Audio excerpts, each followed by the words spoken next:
The other day, a viewer left a comment in one of my videos asking about the red outline for laser cuts that I use in all of my Inkscape drawings. And it got me thinking that maybe I jumped the gun a bit on people's knowledge of Inkscape.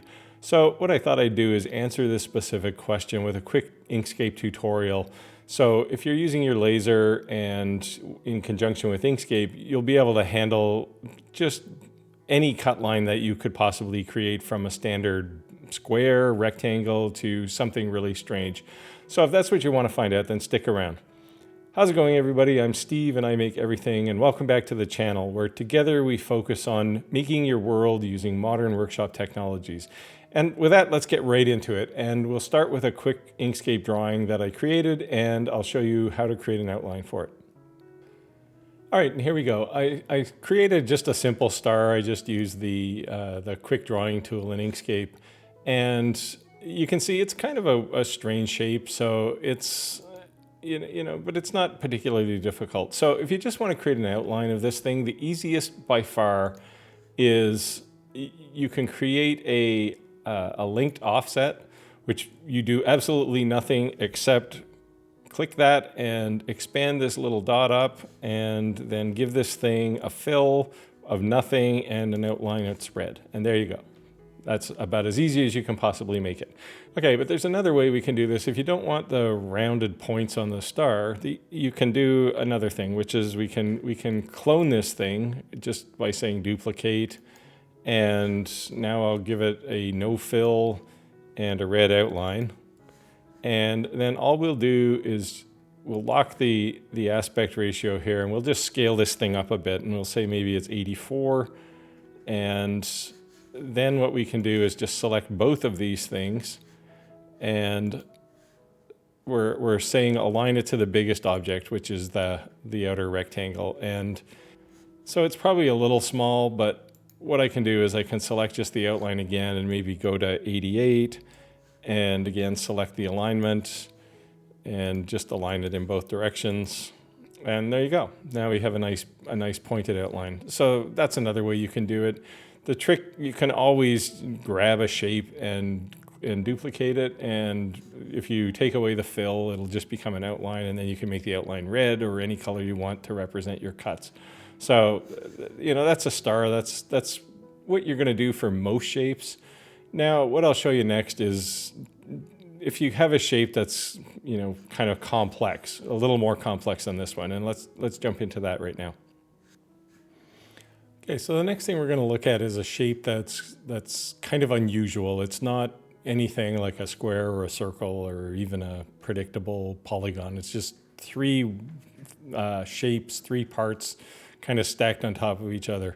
And if we wanted to take this and put an outline around it, the easiest thing to do first is grab the things that we want to outline and group them, just so that we have a single piece to work with. And now I'm going to duplicate this thing.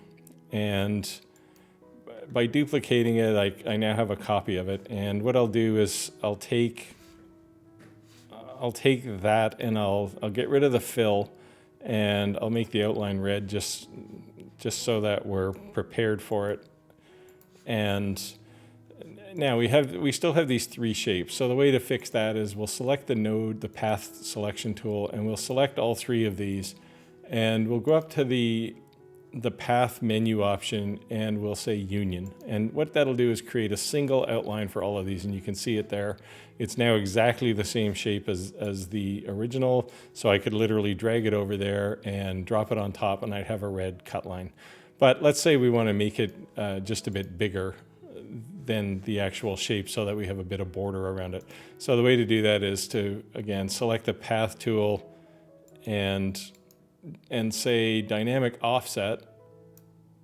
And what that gives us is one anchor at the top. Usually it's at the top. And all I have to do to make this a bit bigger is just grab that and move it up a bit. And you'll see the entire shape scaled and resized. So the last thing to do, since this is already grouped, is select both of those objects and do our align on the biggest one is the easiest. And now we have our kind of weird shape here with a proper outline. Again, pretty simple, but a little more complex than the last one, but not overbearing as far as complexity goes. So there's one other thing we're going to do, and that would be something a little more complex than this, and that would be something like an image of some sort. And we'll jump into that one right now. Okay, so I pulled just a piece of clip art off of Google Images of a flower. It's a PNG file. And if we wanted to create this on a laser engrave with a cut line on the outside, the first thing we need to do, which strictly speaking isn't part of this video, but we'll do it anyway in case you haven't seen it. It's a very powerful tool in Inkscape. And that is to say, select this flower PNG file and trace the bitmap, and we want to just create an outline of the flower. So if we said 0.45 and update, you'll see we get a nice outline of the flower. So any pixel that's darker than 45% intensity will be black, and that's kind of what we got here is the outline. So if we accept that, and now we have an image of the flower that's actually a vector, but we also want a background, and I'll show you kind of a quick and dirty trick here. We could take this now that it's a vector, and we could do that whole resize bit with grouping everything together. But because if you look at this thing, you'll see that it's actually fairly complex. There's lots and lots of paths here. And this would only get worse if you had an even bigger, sort of more complex image. So we don't want to do that. I'm pretty lazy usually, so I'll take the easiest path I can, which is to select this flower again. And instead of 450, let's go to maybe, I don't know, 600 and see what happens. Too much. So let's go to, oh, sorry, I picked 1,000. So now we have an outline. So basically any pixel that's turned on will be black at this point. And so let's keep that one. And now we have these two images. We can get rid of the PNG file. We don't need it anymore because both of these things are now vectors. And so on this one, the first thing we're going to do is make the outline red, and we'll turn off the fill.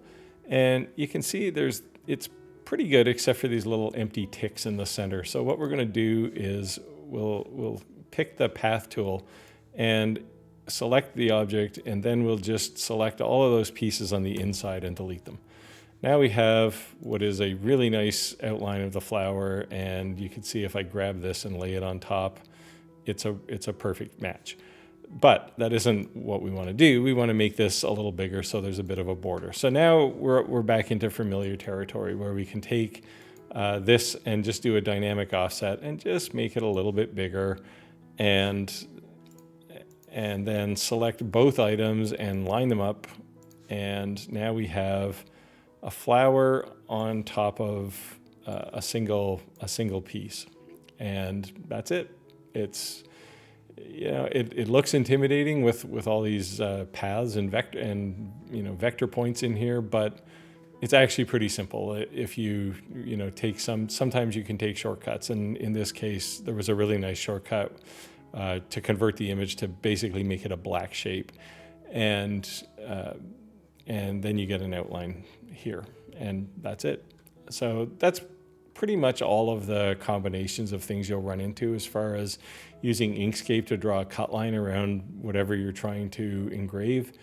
So hopefully that answers the viewer question, and if you have a question similar to this, by all means reach out either in email or leave a comment in the video.